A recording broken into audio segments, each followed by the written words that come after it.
என் அப்பா வயதாகிவிட்டார். நடந்து செல்லும்போது சுவரின் ஆதரவை பெறுவார். இதன் விளைவாக சுவர்கள் நிறமாற்றமடைந்தன. அவர் தொட்ட இடமெல்லாம் அவரது கைரேகைகள் சுவர்களில் பதிந்தன.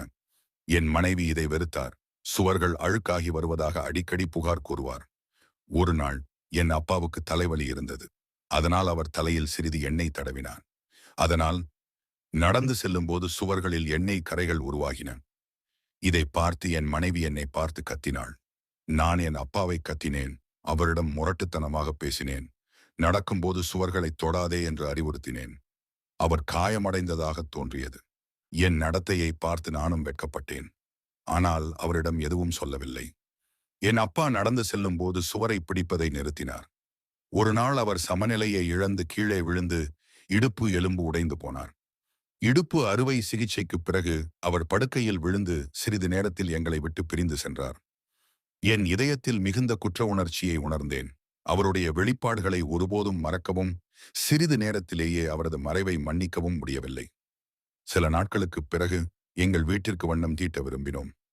ஓவியர்கள் வந்தபோது அவரது தாத்தாவை மிகவும் நேசித்த என் மகன், ஓவியர்கள் என் தந்தையின் கைரேகைகளை சுத்தம் செய்து அந்த பகுதிகளை வரைய அனுமதிக்கவில்லை. ஓவியர்கள் மிகவும் நல்லவர்களாகவும் புதுமையானவர்களாகவும் இருந்தனர். அவர்கள் என் தந்தையின் கைரேகைகளை அகற்ற மாட்டோம் என்றும், இந்த அடையாளங்களைச் சுற்றி ஒரு அழகான வட்டத்தை வரைந்து ஒரு தனித்துவமான வடிவமைப்பை உருவாக்குவோம் என்றும் அவருக்கு உறுதியளித்தனர். அதன் பிறகு இது தொடர்ந்தது. அந்த அச்சுகள் எங்கள் வீட்டின் ஒரு பகுதியாக மாறியது.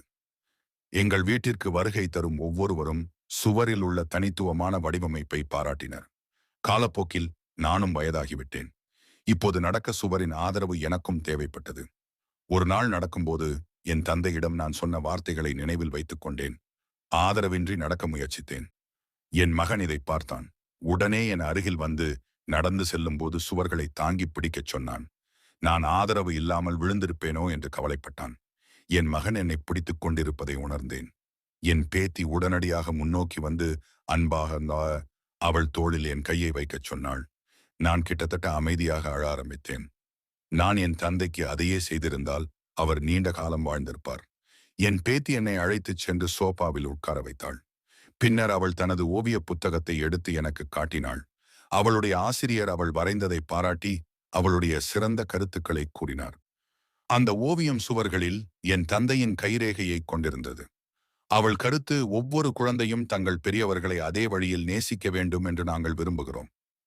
நான் என் அறைக்கு திரும்பி வந்து என் மறைந்த தந்தையிடம் மன்னிப்பு கேட்டு அதிகமாக அழுதேன்.